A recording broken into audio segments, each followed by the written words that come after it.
Go. And because I tell you the truth, ye believe me not. Tayo manalangin, Ama naming Diyos na makapangyarihan sa lahat, kami po'y nagpapasalamat sa oras na ito. Salamat, Panginoon, na kamuli kami ay nagkatipon-tipon sa oras na ito. At para sambahin ka namin sa Espiritu at sa katotohanan. Pagpalain niyo po ang aming service sa hapong ito. Patawad po sa lahat ng aming pagkukulang at pagkakasala sa inyo pong harapan. At dalangin po namin ang Diyos, Banal Espiritu po ang mag-guide sa amin at magpaunawa at magpaalala patungkol po sa inyong salita. Patawad po sa lahat ng aming pagkukulang at pagkakasala sa inyo pong harapan. Sa pangalan ni Jesus. Amen. Amen. Okay, maaari nang maupo ang bawat isa. Okay? O sige, sa ating lesson, okay? Sa next Sunday, magkaroon na tayo ng YP fellowship. Okay? Pag sinabing YP fellowship, sino na dito yung nasa 13 pataas, 14? Sino pinakabata dito? Sa bagay si Manuel, 10 years old pa lang yun. Sino pinakabata dito? 10, meron 10? 11? 12? 12 ka ba? 12, ayan. So, magkakaroon tayo ng YP fellowship. Dapat kanina, anong oras nga kanina? Dapat alas 3, no? Alas 3. So, ang kids church natin, alas 2 yan, di ba? Mga bata yan, yung mga batang maliliit, no? Pero kung maaga naman kayo pumunta, pwede kayong sumali. Pero ang YP fellowship natin, ito ay alas 3. Okay? Ngayon, sa YP fellowship natin, magkakaroon tayo ng lesson diyan. Gagawin ko, magpapaserox ako ng lesson. Tapos, ibibigay ko sa inyo sa bawat isa. Okay? Para may susundan tayong lesson. Okay ba yun? Tapos, ituturo ko sa inyo. Tapos, basta gawin nating maganda yung natin, YP Fellowship, pwede tayong magkaroon ng games. No? Tapos, pwede tayong magkaroon ng reporting, no? Yung bawat isa, pwedeng tatayo dito, no? Para, halimbawa, mag-report, di ba? Kung ano yung natutunan sa lesson, yung mga ganon. Gusto nyo ba yung ganon? Maganda ba yung ganon? Maganda yung ganon para lalo kayong mahasa ba, di ba? Sa school, ginagawa nyo ba yan? Nagre-report kayo, di ba? So, ngayon, natenga tayo sa mga ganyan, di ba? Kasi wala namang face-to-face. So, nakakamiss din, di ba? Tumayo sa harap, tapos magturo. Pero ito, ang pinag-uusapan natin dito, yung spiritual, tama ba? Yung spiritual. Kaya, gagawin natin, idadagdag na natin sa oras natin yung young peoples. Pag sinabing young, mga kayo, young peoples. Diba? Pag sinabing kids, iba naman yun, yung mga batang malilit kanina, di ba? So, yung mga young people, kayo na yon, tama? So, magkakaroon, kung may kids church, ang kids church kasi, fellowship yan ng mga bata So, kung may kids fellowship, meron din naman tayong young people's fellowship. So, kung gusto ko, tuwing alas 3 ng hapon, balik kayo ha.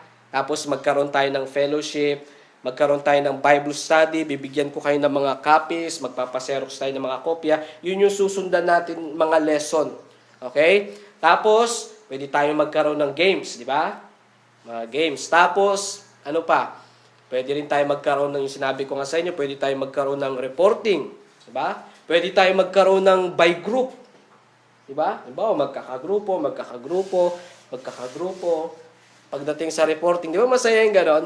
Gawin nating masaya yung ating YP fellowship. Okay ba yun? Parang wala sumasagot Okay ba yun? Ha? Ngayon lang natin gagawin yan kasi ano pa lang natin, ha? Hindi testing, gagawin talaga natin yan, no? Ngayon lang natin gagawin yan kasi, kumbaga, syempre ako pa lang dito sa harap, so medyo pagod, di ba? Magtuturo ko ng umaga kanina, nagturo ako, tapos pagdating ng alas 10, turo ulit. Tapos pagdating ng alas 3, yung People's Fellowship, turo ulit. Tapos pagdating ng alas 4, ito yon, service, tama? Okay, so turo ulit. Pero syempre, yung ating YP Fellowship, hindi ako laging magtuturo dyan. Okay? Gusto ko i-train ko rin kayo sa pagtuturo. Tama? Para pagtatayo na kayo sa pulpito, dito sa harap, kumbaga matanggal ba yung hiya? Maging mga walang hiya tayo. Na joke lang, no? Ibig sabihin matatanggal yung matatanggal yung hiya, yung nervyos, di ba? Kasi alam nyo, ganun din ako dati. Paano ko na-train magturo sa harap? Nag-umpisa kami sa YP Fellowship sa ganito. Ang ginagawa namin dati, magbabasa kami ng isang chapter sa Bible. Tapos sasabihin, kung ano yung naunawaan nyo dyan, i-share nyo sa harap. Kung ano yung blessing sa inyo. Okay? So, ang gagawin namin, aral kami, bigyan kami mga 10 minutes. Tingnan namin ano bang babasahin ko yung chapter na. Tapos pag may nakuha kong verse na blessing sa akin, kukunin ko yon, tapos aaralin ko, tapos isi-share ko. Okay? Isi-share ko. Pero ang sharing naman na ganun, hindi naman matagal, di ba? Saglit lang, kahit 5 minutes, 10 minutes, di ba? So, gagawin natin yan. Amen ba? Para lalo tayong ma-improve yung ating buhay Kristiyano. Tama? Kasi, kung may kids church, magkaroon din tayo ng YP Fellowship. Okay? So, gagawin natin yan sa next Sunday. Okay? Pwede rin tayong magkaroon ng sariling fund. Diba? Ng fund, ng budget. Diba? Sa young people, pwede tayong magkaroon ng, anong tawag doon? Ng alkansya, di ba? Tapos, maglalagay tayo para sa mga young people yon, para sa atin. Para pag meron tayong project, doon tayo kukuha ng natin. Okay ba yon? Maganda ba yon? Okay ba yon? Hindi nga, okay? Maganda? Okay, di ba? Kasi para lalo tayong sino bang susuporta? Taas kamay. Sige, taas kamay. Kayo. Taas kamay. Oo. Pero ang pinaka the best dito, ang gusto ko, yung presensya nyo. Tama? Presensya nyo. Kasi gusto ko talaga na matuto kayo magsalita dito sa harap. Gusto ko matuto kayo na mag-aral talaga ng Biblia. So, sa next Sunday, 3:00 yung ating YP Fellowship. Tapos, magpo-provide ako ng mga copies nyo. Yun yung una nating lesson. Okay? Parang ganito rin, magsasalita ako sa inyo, sa harap, tapos makikinig kayo. Tapos ang kaibahan naman yan, may sinusundan tayong lesson. Okay? Kumbaga, hindi katulad ng ganito na nagtuturo ako, wala kayong mga kopya. Pero yung YP Fellowship natin, habang nagtuturo tayo, meron tayong sinusundang lesson. Okay? Oo. Pinatawa ko lang kayo kasi inaantok na kayo. Lesson. Okay ba yan? Sige, gagawin natin yan sa next Sunday. Pag-pray natin na dumami tayo. Actually, marami tayong young people, di ba? Di ba? Marami. Pag nagbalikan sila lahat, puno to lahat eh. Tama? Kaya nga pag Sunday, di ba, nung mga nakaraang Sunday, puno tayo. Kasi karamihan dito, young people. Tapos doon pa. Kaya yung mga nanay, tatay, nandito lang sa gilid, di ba? Puno talaga tayo pag nagbalikan lahat. Kaya encourage natin yung mga young people na makabalik sila. Tapos madagdagan tayo at dumami pa tayo. Okay ba yan? So yan, may susundan tayong lesson. And then, pagkatapos naman nun, yung 4:00, ito yun, hindi natin pababayaan yung service natin. Amen? Kasi mahalaga. Yung service kaninang umaga, may service pa rin sa hapon. Okay? Yun lamang mga gagawin natin, mga fellowship. May fellowship sa mga bata at merong fellowship sa ating mga young people. Pagkatapos ng 3:00 ng fellowship natin, then arrange ng konti, then mag-service tayo. Okay ba yan? Amen? Gagawin natin yan. Okay, dito sa ating lesson, ang title natin sa hapong ito ay The Truth. The Truth. Ano ba pag sinabing truth? Katotohanan. Di ba meron nga kanta? Katotohanan, magpapalaya sa bayan. Alam niyo yan? Alam niyo yan? Di niyo alam yun? Sa GMA laging ginakanta. Alam niyo yan? Di ba? Lagi nating narinig sa TV yan eh. Pero alam niyo ba? Dito sa Biblia, tinuturo ang katotohanan. Amen? Dito sa Biblia, pawang katotohanan lang ang itinuturo dito. Okay? Kasi kung meron mga kasinungalingan, yun yung mga nagtuturo. dito sa mga iba-iba. Okay? Kasi alam nyo, bakit ba nagkakaroon ng kasinungalingan? Dahil sa mga maling interpretasyon ng mga tao. Halimbawa, magbabasa sila ng Biblia, tapos ituturo nila sa tao. Pag mali yung interpretasyon nila sa Biblia na tinuturo nila, mamamali, tama? Mamamali na. Kaya ang Biblia, wala itong mali. Pero bakit may mga taong naliligaw? Depende sa interpretasyon ng mga nagtuturo. Kaya nga, bago ka magturo ng Biblia, kailangan mag-pray ka. Ako, bago ako nagtuturo sa inyo, inaaral kong maigi, tapos nagpipray ako. Para yung ituturo ko sa inyo, talagang tama. Kasi pag hindi tama yung naituro ko sa inyo, yan ang mangyayari. Hanggang sa marami ng maliligaw ng landas. Halimbawa, may mga nagtuturo na pwedeng sumamba sa rebulto, di ba? May nagtuturo na ang kaligtasan sa pamamagitan ng pagpapakabait, pagpapabautismo. Kaya yung ibang tao napapaniwala, tama? Kasi may hawak din silang Biblia. Yan, tandaan nyo, hindi lahat ng taong nagtuturo porket may hawak ng Biblia ay tama na sila. Yan ang tandaan nyo, Ang lahat ng taong umahawak ng Biblia, tandaan natin, hindi porket may Biblia sila ay tama na sila. Kailangan saliksikin muna natin maigi kung tama ba talaga yung tinuturo. Una sa lahat, ang Panginoong Sukristo mismo, siya ay ang katotohanan. Siya ang katotohanan.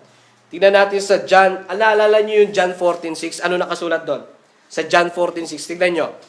Makikita natin dyan na si Jesus mismo ang katotohanan. Sa John chapter 14 verse 6, anong page dyan? 5:16. Okay, 5:16. John chapter 14 verse 16. Anong page dyan sa New Testament?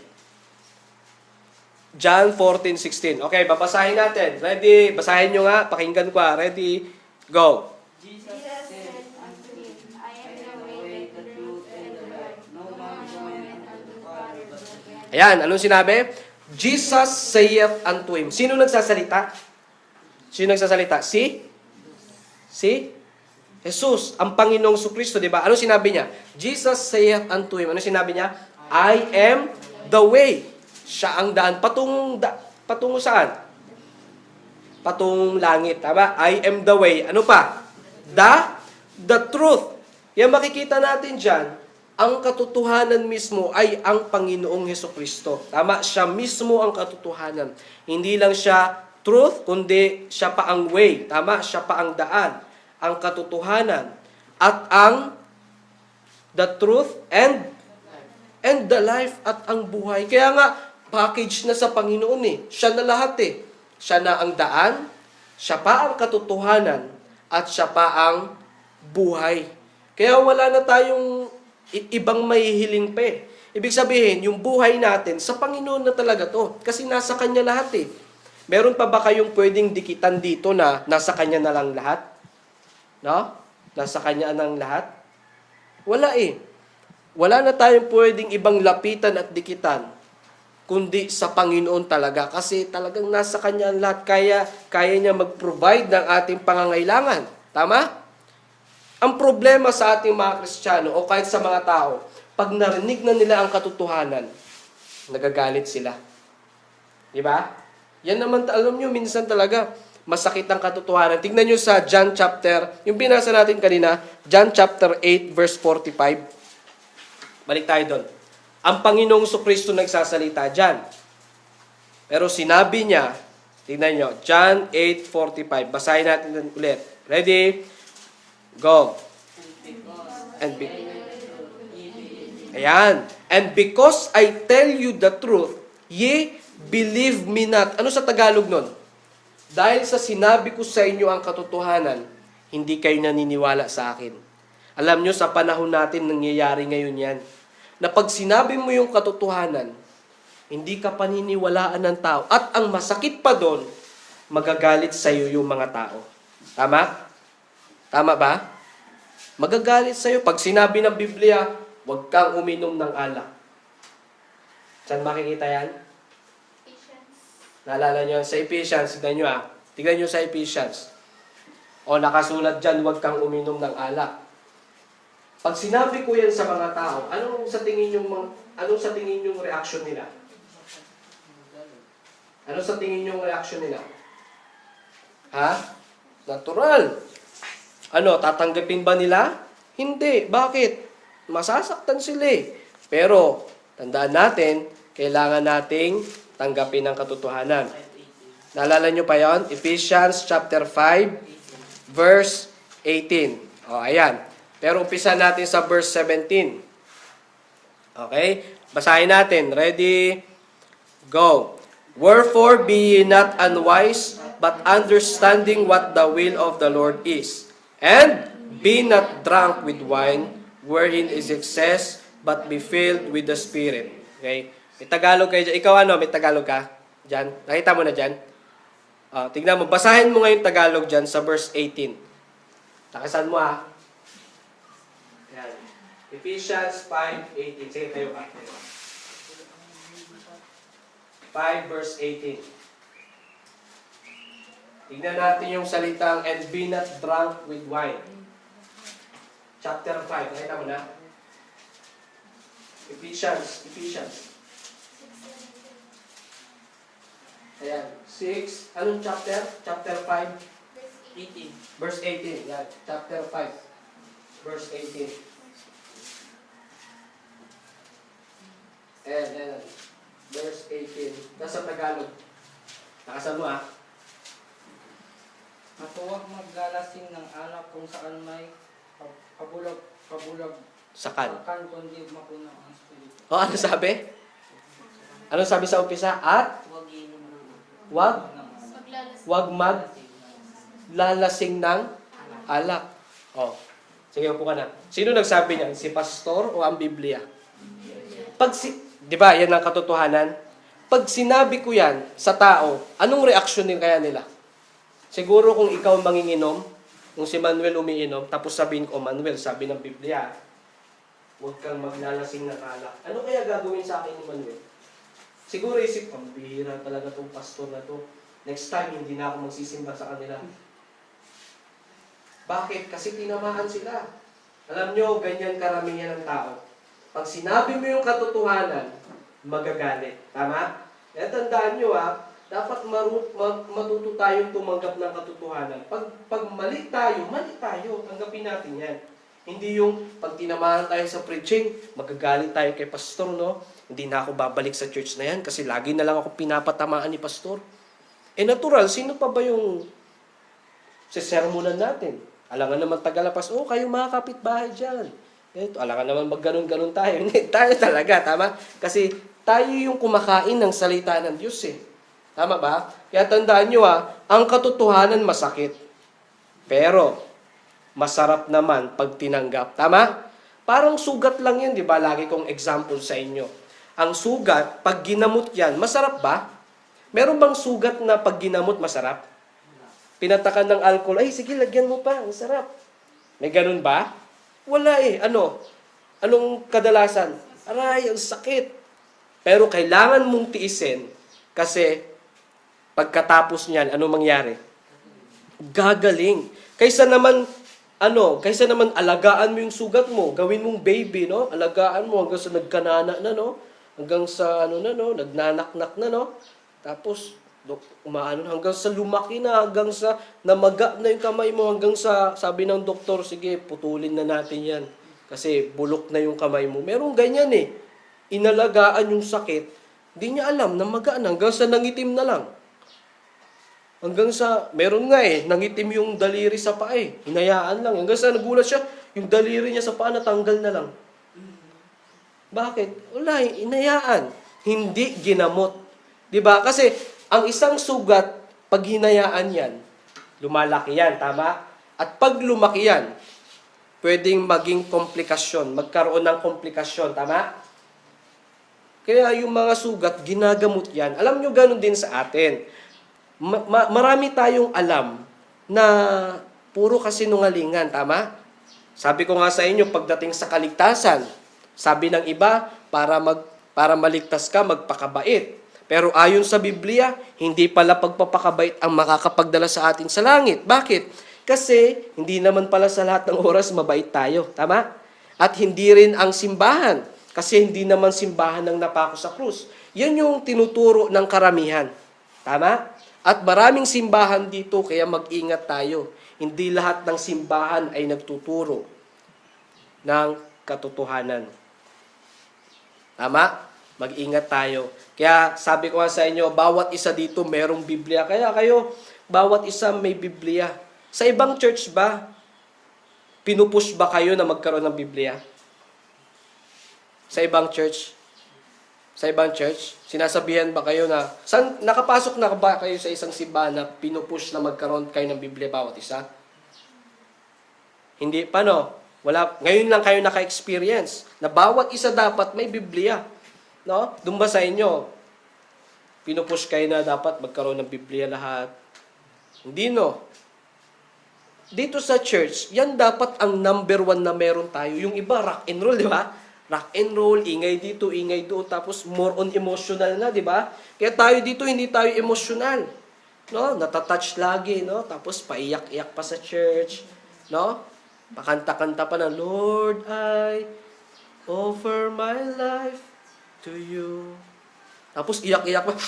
Iyak-iyak pa, no? Tapos luluhod pa. Tapos kinabukasan, inom. Sigarilyo.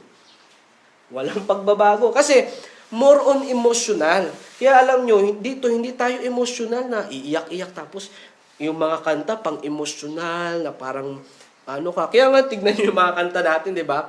Yung mga kinakanta natin, nasa Biblia, biblical talaga. Kanta natin, Standing on the Promises. Ano pa? Jesus Saves. Victory in Jesus.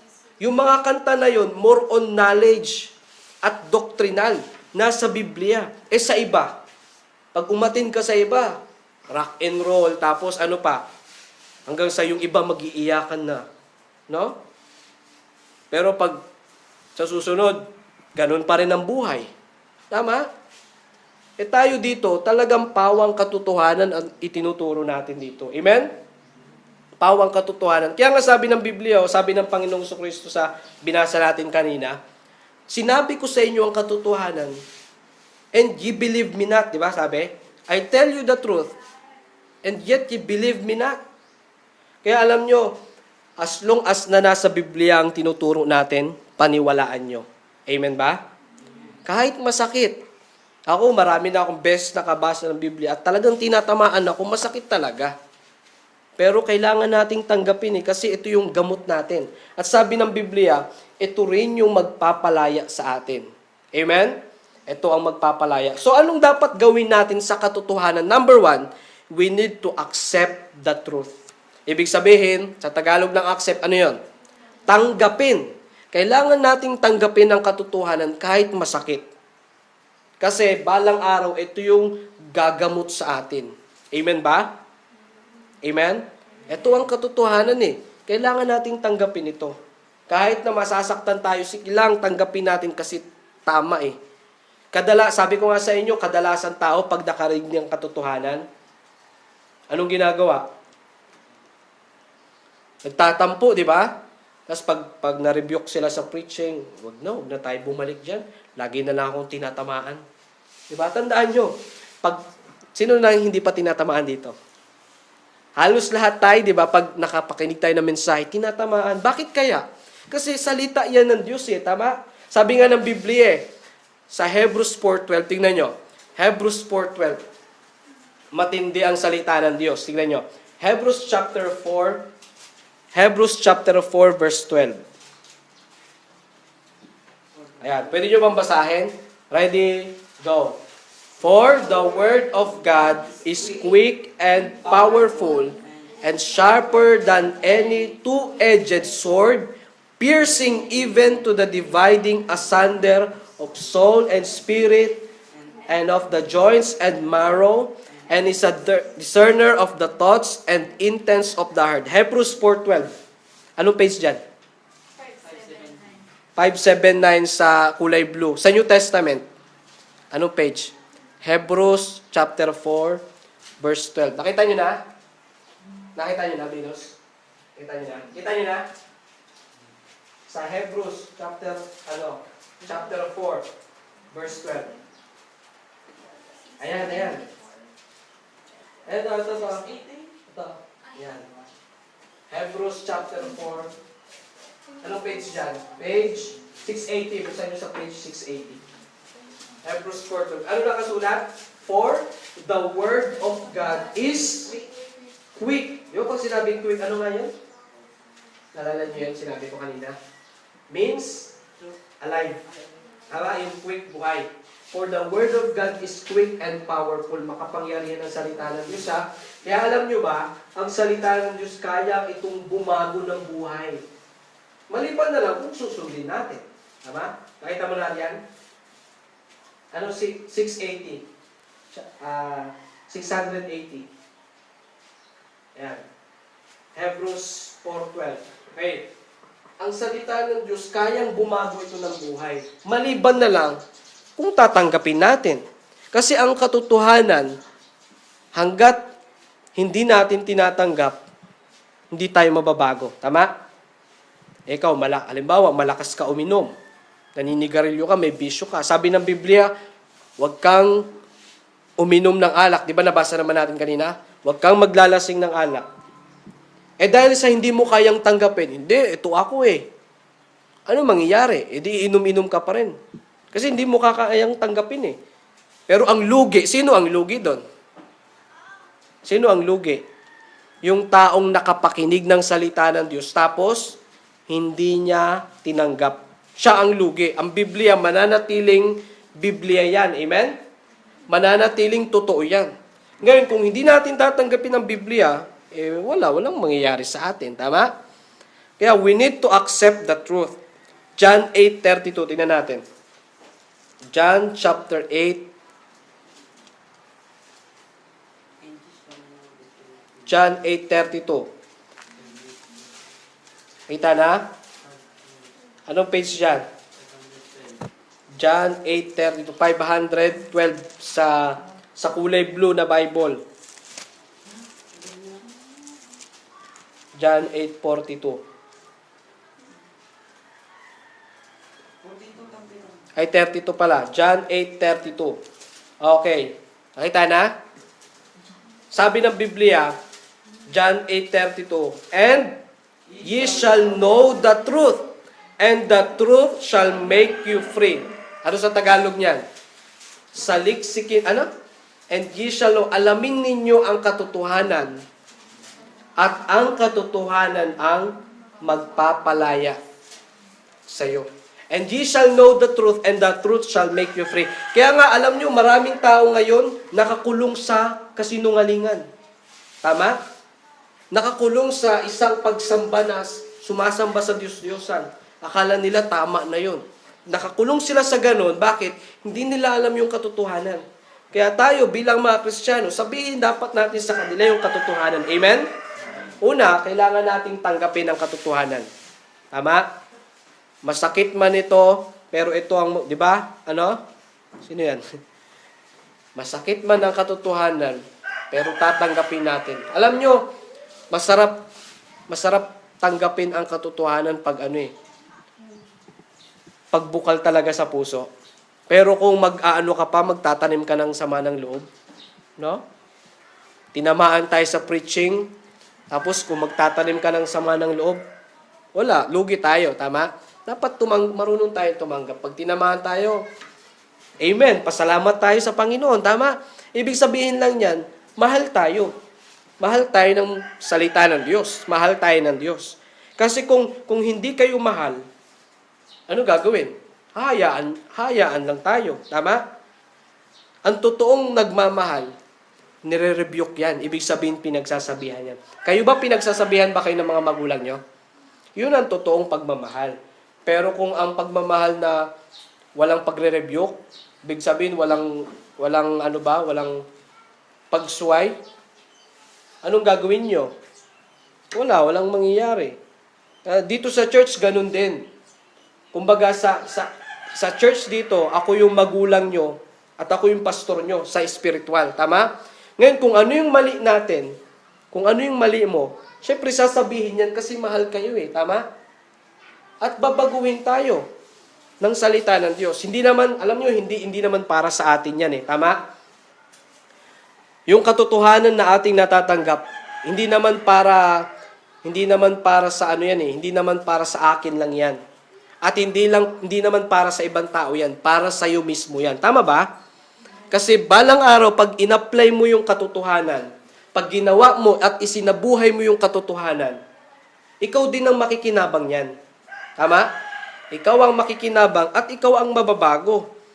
Diba? Kaya sabi ng Biblia, and ye shall know the truth. Alamin nyo ang katotohanan, and the truth shall make you free. At ang katotohanan ang magpapalaya sa inyo. Kaya basta pag narinig nyo ang katotohanan, tanggapin nyo lang para makalaya kayo mula sa kasinungalingan. Huwag nyong isipin na, hindi, ito kasi yung kinamulatan namin eh. Di ba may mga ganun tao na dito na kami namulat, dito na rin kami mamamatay. Hindi nila alam na yung kinamulatan pala nila, mali pala. Kaya yun, hanggang sa namatay sila, yun, pa-impyerno tuloy. Napuntas tuloy sila sa impyerno. Kasi yun ang prinsipyo nila eh, kung saan sila namulat, doon na daw sila mamamatay. Kaya tayo, tandaan nyo, pag tayo namulat, tignan natin na tama ba yung kinamulatan natin. I-search, tignan natin kung tama ba itong kinamulatan ko, na para daw mapunta sa langit, kailangan magpakabait. Para mapunta sa langit, kailangan magpamembro sa simbahan. Kailangan sumamba sa mga rebulto, lumuhod sa mga rebulto. Tignan mo kung tama yung mga kinamulatan mo. Kasi hindi lahat ng kinamulatan natin ay tama. Amen ba? Tignan natin maigi kung nasa Biblia ba. Kasi ang Biblia, sabi ko nga sa inyo, ito ang magpapalaya sa atin. Okay? We need to accept the Word of God. And then, number 2, we need to assist the truth. Ano yung number 1? Accept the truth. And number 2, assist. Alam niyo pag sinabing assist, kumbaga sa basketball, no? I-assist mo. Ibig sabihin yung pasa. Ipasa mo. Kumbaga sa basketball, umiikot yung bola, di ba? May nag-a-assist, kaya maganda yung nakakapag-shoot kasi dahil sa mga assist. Ibig sabihin, ipasa. Alam niyo ang katotohanan, huwag nating itago sa atin lang yan. Ako, bilang pastor, bakit ako nag-iikot-ikot at lumalabas at kumakatok kahit mainit? Tapos tinuturo yung katotohanan. Bakit? Kasi ayoko na sa akin lang. Tama? Ayoko na sa akin lang ang katotohanan. Gusto ko, i-assist ko rin ito. Ibig sabihin, gusto ko i-share ko rin ito sa inyo. Diba? Sino na naturuan ko? Lahat kayo naturuan, diba? Kahapon, nakapagturo ko sa inyo, diba? Bakit? Kasi ayoko na sa akin lang ang katotohanan. Lalo na pagdating sa katiyakan ng kaligtasan. Ayoko na ako lang yung pupunta sa langit. Gusto ko yung mga kapitbahay ko, mga kaibigan ko, malaman din nila kung paano mapunta sa langit. Tama? Malaman nila kung ano ang katotohanan. Yan tanong, yung kaibigan mo ba alam na yung katotohanan? Paano nga tayo mapunta sa langit? Anong dapat gawin? Manampalataya tayo at tanggapin natin ang Panginoong Jesucristo sa ating puso. Ngayon, kung ang kaibigan mo ay hindi pa tumatanggap sa Panginoon, sabi ng Biblia, pag yan binawian ng buhay, matik yan sa impyerno pupunta yan. Sa impyerno. Kaya ang tanong, yung kaibigan mo ba, tiyak nyo na. Kayo, tiyak nyo na, tama? Ligtas na kayo, tumanggap na kayo sa Panginoon. Ang tanong, paano yung kaibigan mo? Tumanggap na rin ba siya sa Panginoon? Na i-assist mo ba yung katotohanan sa Kanya? Pastor, hindi pa po ako marunong magturo. Kung hindi ka pa marunong magturo, ang gawin mo, invite mo sila, di ba? Kung kayo may mga kaibigan pa kayo dito, alam ko marami pa kayong kaibigan dito, no? Na, dito sa buong barangay Balayan, invite nyo sila. Kung hindi nyo pa sila kayang turuan ng kaligtasan, invite nyo sila dito para pag napunta sila dito, turuan natin sila, amen? Ng katiyakan ng kaligtasan. At pag sila naturuan, makapakinig ng kaligtasan, salita ng Diyos, tatanggap yan sa Panginoon, tama? At pag tumanggap yan sa Panginoon, hindi pag binawian sila ng buhay, saan sila pupunta? Sa langit sila, tama? Kasi, na-assist natin yung katotohanan sa kanila, naipasa natin yung katotohanan sa kanila. Sabi nga ng Biblia, dapat buong mundo go ye into all the world. Okay? At magturo, ituro yung gospel, yung ebanghelyo ng Panginoong Jesucristo. Ibig sabihin yung katotohanan. Amen ba? Tandaan natin, dapat matuto tayong tumanggap ng katotohanan. At pag natanggap na natin ang katotohanan, ipasa naman natin ito. Tama? Ibig sabihin, i-share naman natin ito sa iba. Kasi pag hindi natin share sa kanila yung katotohanan, pag tayo binawian ng buhay, ikaw nasa langit ka, samantalang yung kaibigan mo naghihirap sa impyerno. Diba? Sabi ko nga sa inyo, pag kayo binawian ng buhay, magkikita kayo ng kaibigan nyo. Ikaw, nasa langit ka, samantalang yung kaibigan mo naghihirap sa impyerno. Magkikita kayo. Pag nakita mo siya, naghihirap siya doon. At pag nakita ka rin niya, ano sasabihin niya? Ang bihira, alam mo palang paano pumunta dyan, kaibigan. Hindi mo man lang ako tinuruan. Lagi na tayong magkasama. Diba? Magkasama tayo sa computer shop. Magkasama tayo pumunta kung saan-saan, magliwaliw, magpasyal-pasyal. Pero hindi mo man lang ako tinuruan paano makapunta dyan. Ganun ang mangyayari. Ganun ang mangyayari. Sa ayaw at sa gusto mo, ganun ang mangyayari. Balang araw. Pag namatay ka, at pag namatay din yung kaibigan mo, magkikita kayo sa langit, pero siya, nasa impyerno siya. Kung hindi siya naturuan. Pag nagkita, ano gagawin mo? Mahahatak mo pa ba siya? Hindi. Kasi sabi ng Biblia, merong isang malaking bangin doon na magkikitaan lang kayo, pero hindi mo na siya mahahawakan. At ang gagawin mo doon, iiyak ka na lang, luluha ka na lang. Huli na ang lahat eh. Pati yung kaibigan mo, umiiyak din. Bakit? Sa sobrang sakit. Sabi nga ng Biblia, di ba, meron dong uod na hindi namamatay. Merong apoy na hindi namamatay. At sabi ng Biblia, buong katawan natin doon, susunugin sa impyerno. Ang mararanasan natin doon, puro sakit, puro panghihinayang, at puro pagsigaw. Ngayon, ikaw, hindi mo mararanasan yan kasi tumanggap ka na sa Panginoon, di ba? Tumanggap ka na sa Panginoon kaya hindi mo na mararanasan yan. Puro sarap na lang sa langit. Pero, hindi mo maiiwasang umiyak. Bakit? Kasi yung kaibigan mo, nandun sa impyerno. Kahit anong request niya, sige na po, baka pwede makapunta ako. Kahit mag-request ka pa sa Panginoon, pwede bang yung kaibigan ko papuntahin ko dito sa langit? Hindi na mangyayari yun. Kasi ang tsansa ng mga tao, nandito sa lupa. Kaya maraming tao, nalulungkot ako na pagtuturuan mo ng Bible, ayaw. Yung iba, aalis. Yung iba, nakaupo lang dyan, pero pag nilapitan mo, sasabihin, ay pastor, busy ako Busy, nakaupo lang, nakatambay lang. Sa alis. Yung iba, ayaw talaga makinig ng salita ng Diyos. Kaya alam nyo, dito magkakatalo yan pag binawian ng buhay. Yung namatay, di ba merong namatay dyan sa harap? Ano pangalan? Iba yung matanda. Yung matanda na yon, lagi kong inaalok yun na turuan ng Bible. Alam nyo, lagi niya akong tinatanggihan. Yun ang masakit doon. Kung namatay siya, kung tumanggap siya sa Panginoon, nasa langit siya ngayon. Pero, kung hindi siya tumanggap sa Panginoon, nasa impyerno siya ngayon. At sabi ng Biblia, habang buhay nasa impyerno. Ibig sabihin, habang buhay kang sisigaw doon, habang buhay kang iiyak doon. Wala na, ang tsansa natin, ulitin ko, ang tsansa natin nandito sa lupa. Maiksi lang ang buhay natin. Ngayon, kung alam mo na kung paano pumunta sa langit, bakit hindi mo i-share sa kaibigan mo? At kung hindi ka pa marunong mag-share, sabi ko nga sa inyo, invite mo yung mga kaibigan mo. Amen? Invite nyo sila para makapakinig sila ng salita ng Diyos. At kapag nakapakinig sila ng salita ng Diyos, ano mangyayari? Maliligtas sila, tama? E di pag binawian sila ng buhay, e di maganda. Nagkasama pa kayo sa langit. Di ba masarap yung gano'n? Halimbawa, tayo dito. Pag tayo namatay, sa langit tayo pupunta, no? Kita-kita tayo. Oh, Melanie, kumusta ka na?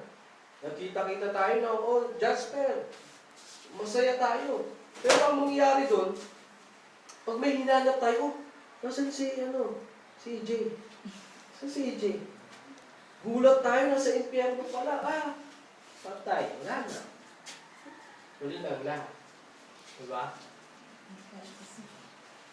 Parang nakakatawa, pero yan ang katotohanan. Yan ang katotohanan. Kaya nakakalungkot yung iba, pag share ko ng Bible, tumatanggi, ayaw nila, kahit 10 minutes lang, kahit 15 minutes lang, ayaw nila. Pero pag alukin mo ng alak, no, inuman tayo. Buong gabi yan. Hanggang madaling araw pa yan. Di ba? No, dito, dami ko na nakikita dito eh. Pero pag Bible, kahit 10 minutes lang, Pastor, busy ako eh. Di ba nakakalungkot ang panahon natin ngayon? Na pag sa Bible, maraming tao ang ayaw. Pero pagdating sa ibang bagay, ayun, gustong-gusto nila. Okay? Kaya, alam nyo, dito sa buong barangay Balayang, let us assist the truth. Ibig sabihin, ipasa natin yung katotohanan. Amen ba? Ipasa natin yung katotohanan. Kung alam mo na kung paano ka pumunta sa langit, alam mo na, di ba? Paano pumunta? Paano? Tanggapin ng Panginoon, manampalataya. So, isipin mo ngayon yung mga kaibigan mo. Kumusta kaya sila? Pag sila binawian ng buhay, pag hindi sila nanampalataya sa Panginoon, balang araw sisisihin ka nila. Sisisihin ka nila. Sasabihin nila, alam mo pala paano pumunta dyan. Kyle, no? Kyle Princess, alam mo pala paano pumunta dyan. Lagi tayong magkakasama sa lupa eh. Magkakasama tayo magbabarkada. Alam mo pala paano pumunta dyan, pero hindi mo ako sinabihan. So ano gagawin ni Kyle? Wala na. Luluha na lang si Kyle doon. Siguro, ang ano doon, magsusuri ka pa. Sorry, hindi ko kayo nasabihan. Kaya alam nyo, pagdating sa pagsasabi ng katotohanan, huwag tayong mahiya eh. No? Bakit kaya may mga tao, pag Bible ang pag-uusapan, nahihiya sila, no? Nahihiya sila. Kahit nga magsuot ng ganito, pupunta sa church, nahihiya eh. Kahit nga magdala ng Bible eh, nahihiya eh. Baka asarin ako ng mga kaibigan ko. Hindi ako magdadala ng Biblia. Nahihiya. Bakit kaya no, pagkatotohanan, nahihiya ang tao? Pero pag sa kalokohan, no? Pag sa kalokohan, grabe yan. Diba? Let us assist the truth. And then last na tayo. Amen ba? Amen. Lakas ng amen kasi last na eh. No? Let us abide in truth.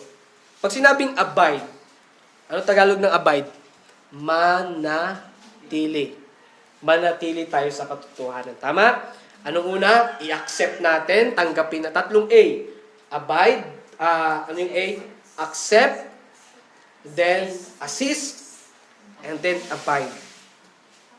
Yung mga taong sa umpisa lang pumupunta sa church, tapos ngayon wala na sila, yun mga hindi nag-abide yun. Hindi na natili sa katotohanan. Alam nyo, ang nakakalungkot pa dito, alam mo na yung katotohanan, pero inalisan mo pa. Diba?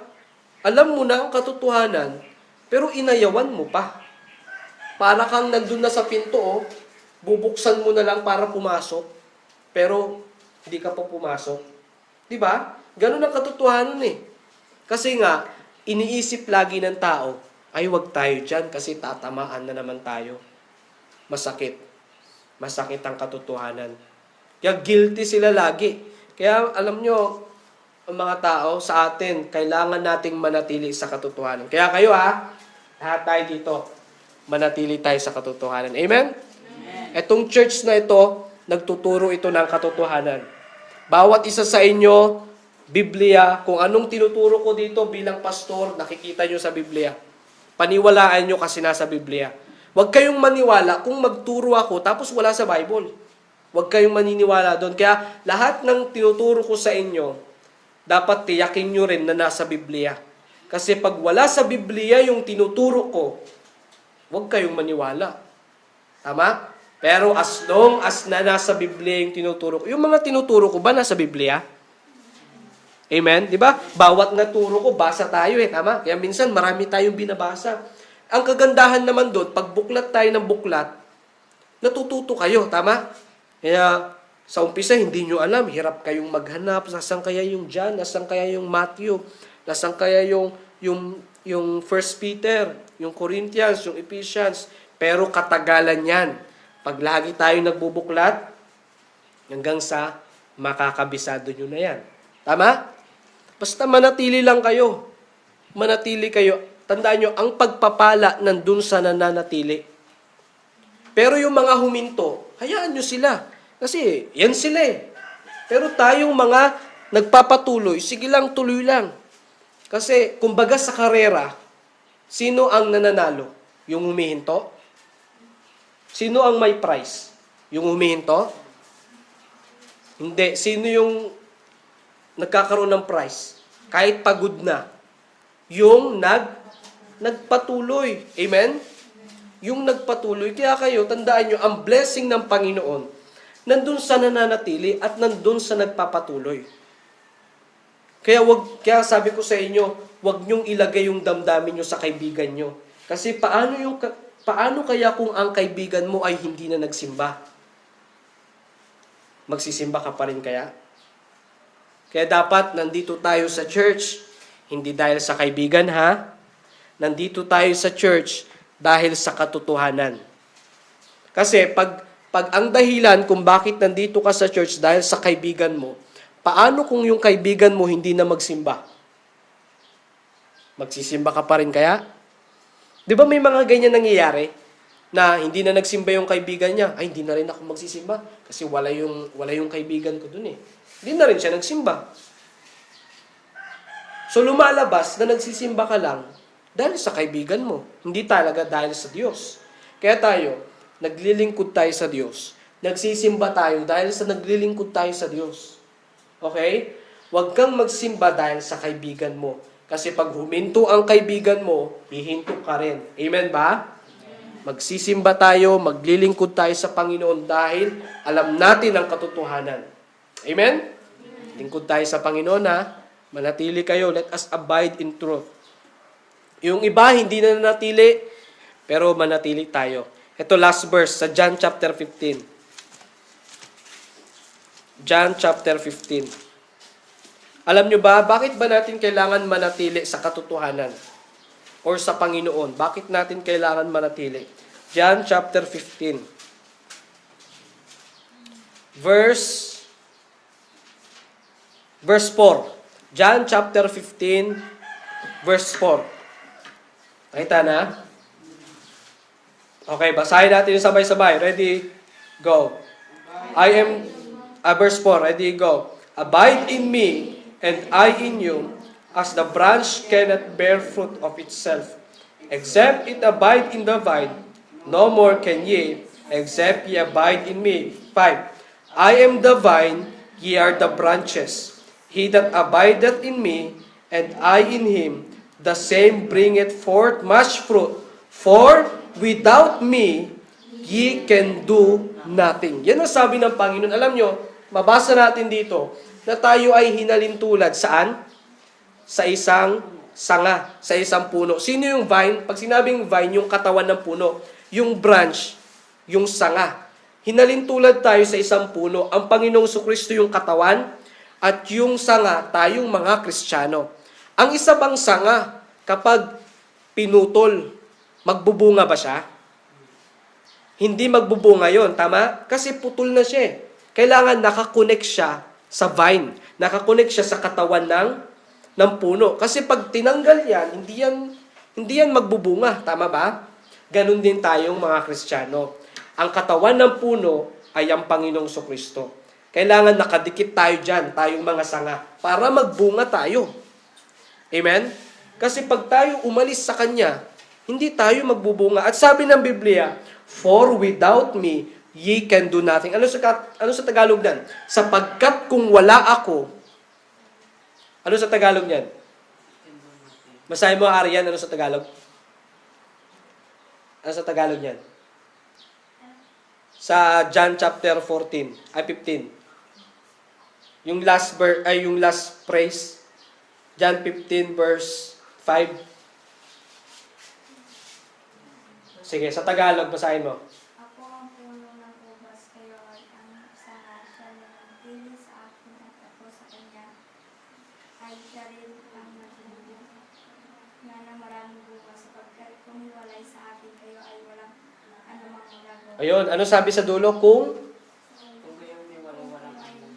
kung kayo ay humiwalay sa akin, ay walang anumang magagawa. Kaya alam nyo, dikit lang tayo sa Panginoon ha. Kasi sabi ng Panginoon, without me, ye can do nothing. Kung wala ako, wala kayong magagawa. Kaya bakit kayo nakapunta sa church? Kasi may lakas kayo. Sino ang nagbigay ng lakas? Ang Diyos. Sino nagbigay ng talino sa atin? Ang Diyos. Hanggang ngayon, buhay pa tayo. Sino ang dahilan? Ang Diyos. Kaya pag humiwalay tayo sa Diyos, wala talaga tayong magagawa. Lalo na pag siningil tayo ng Diyos, o akin na yung buhay mo. Wala tayo. Diba? Buti nga, hindi tayo sinisingil ng Diyos eh. Paano kaya kung bawat galaw natin may metro, no? Katulad dito, itong ilaw, may metro yan, kuryente. Umiikot yan. Pag hindi ka nakabayad, ano mangyayari? Putol. Paano kaya kung yung hininga natin nilagyan ng metro, no? No? Paano kaya yung hininga natin nilagyan ng metro? Tapos hindi ka nakabayad. Ano kaya mangyayari? Putol. Diba? Okay sana kung kaya mong baliktarin, no? Yung kontador, binabaliktad eh. Pero kung hindi mo na mabaliktad yun. Di ba gaano kabuti ang Diyos natin? Kaya, sino tayo para lumayo sa Diyos? Wala na tayong dahilan para lumayo sa Diyos eh. Kasi siya na lahat, galing na sa Kanya lahat. Amen? Galing na lahat sa Kanya. Kaya wag na wag tayong lumayo sa Kanya. Amen? Without me, ye can do nothing. Sa Tagalog, kung wala ako, wala kayong magagawa. Siya din ang dahilan kung bakit ka nakakapagtrabaho. Kaya alam nyo, nakakalungkot yung iba. Ginagawa nilang excuse yung trabaho nila. Ay, pastor, hindi mo na ako makapunta. Bakit? May trabaho, busy sa trabaho. Pero ang tanong, sino ba ang dahilan kung bakit ka nagkatrabaho? Sino? Ang Diyos. Kaya napaka-unfair eh, di ba? Napaka-unfair na binigyan ka ng Diyos ng trabaho, tapos gagawin mong excuse yan para hindi makapagsimba. Napaka-unfair sa Diyos. Siya na ang nagbigay. O, pagdating sa pag-aaral natin, sino ang dahilan bakit tayo nakapag-aral? Ang Diyos. Kaya hindi mo pwedeng dahilan yan para hindi magsimba. Ay, pastor, hindi mo na ako makakasimba. Bakit? Busy sa module. Diba? Pero nung Monday to Saturday, anong ginawa mo? Hindi module eh, mobile. Hindi module, hindi mobile.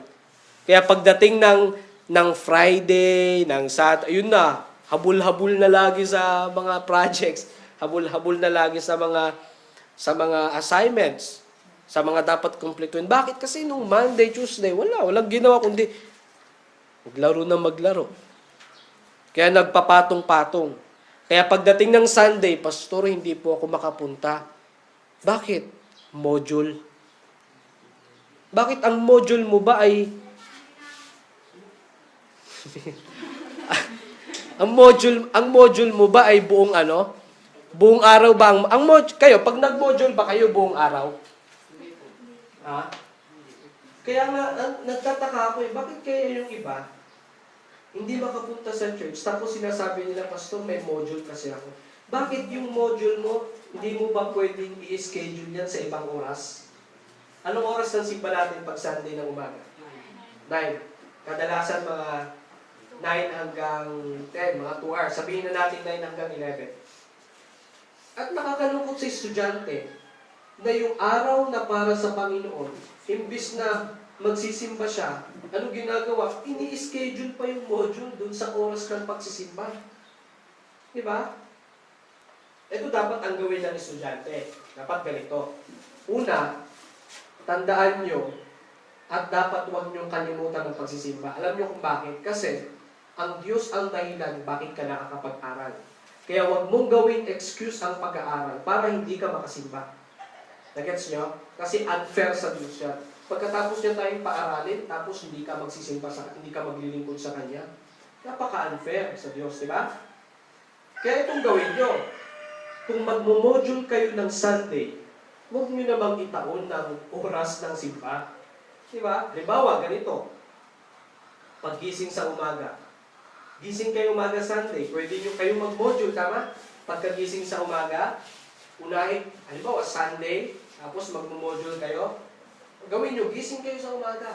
Tapos, habang may oras pa ka, halimbawa mga alas 6 pa lang, alas 7, pwede sabutan nyo kunti yung module.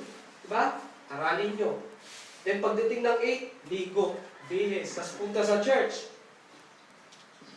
9 hanggang 11 yung church. Then pagkatapos, ano gagawin mo? Pagkatapos uwi ng bahay, tapos kain. Pagkatapos kumain, pahinga konti, tapos ano na ulit? Pwedeng module ulit, tama? O pagdating ng alas 3, balik ka, church ulit. At pagkatapos ng church, uwi, kain, pahinga konti, and then module ulit. Diba? Ang problema sa iba, pag schedule ng pagsisimba, wala. Nilalagay nila yung module, pinagpapatong nila, kaya hindi sila nakakasimba. Kaya nakakahiya sa Diyos. Nagets nyo?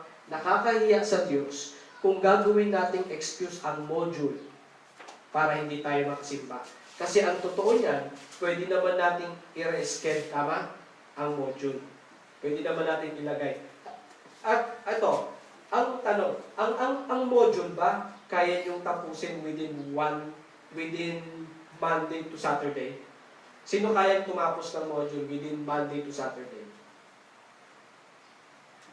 Tingin nyo, kaya naman, no? Kaya naman, di ba? Kaya? Kaya yan. Tama? Kaya yan. Depende lang sa talaga kung paano kayo mag-manage. Ano tawag doon? Time management. Depende lang talaga kung paano nyo i-manage yung oras. Eh, kayo, halimbawa, Monday, imbis na mag-module, ano ginawa nyo? Tulog ng tulog. Pagkagising, laro. Tapos tulog ulit. Kain, tulog, laro. O talagang magpapatong-patong yung module nyo, di ba? Kaya pagdating ng Thursday, ng Saturday, yan na. Ang dami ng assignment, no? Hindi na magawa. Kaya pagdating ng Tuesday, ng Saturday, yan na. Patong-patong natin pag Sunday. Pastor, hindi ako makasimba. Bakit? Module.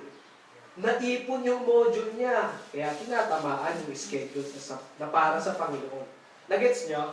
Kaya kayo pag may module kayo ng Monday, gawin nyo, mag-focus kayo para matapos. Pag module ng Tuesday, mag-focus kayo para matapos. Pagdating ng Wednesday, Thursday, Friday, focus para matapos ang module. Pagdating ng Saturday, focus para matapos ang module. Upang pagdating ng Sunday, meron kayong time para sa Panginoon. Nagets nyo? Nagets nyo po? Diba? Ang point ko dito ganito, huwag nyo itaon or huwag nyo ilagay sa oras yung module nyo pag alam yung oras na para sa Panginoon. Amen ba? Tama po ba? Tama po ba? Amen? Amen. Yan ang katotohanan. Pero kung sa iba yan, magagalit yan eh. Kung pastor talaga. Di ba? Ano naman sasabihin? Lagi na lang si pastor masisisi, no? No? Lagi na lang si pastor. Pero, ano yung number 1? Accept the truth. Matutulan tayong tumanggap ng katotohanan at huwag kayong magalit. Ano yung number 2? Assist the truth. Pag may kaibigan pa kayong hindi nila alam ang katotohanan, ipasa natin sa kanila. I-share natin sa kanila. Maganda nga, mag-ano kayo ng Bible, mag-type kayo ng mga verse, tapos ipasa nyo sa may mga group chat kayo, di ba? Sa iba-ibang mga classmates nyo dati. Pwede, magtingin kayo sa Bible ng verse. I-type nyo, tapos isend nyo sa kanila para mababasa nila, no? Kasi katotohanan yan eh.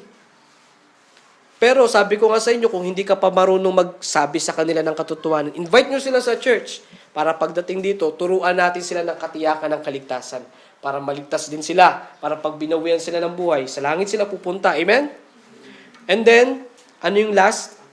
Abide in truth. Manatili tayo Huwag na natin gayahin yung iba na wala na. Hindi na nanatili.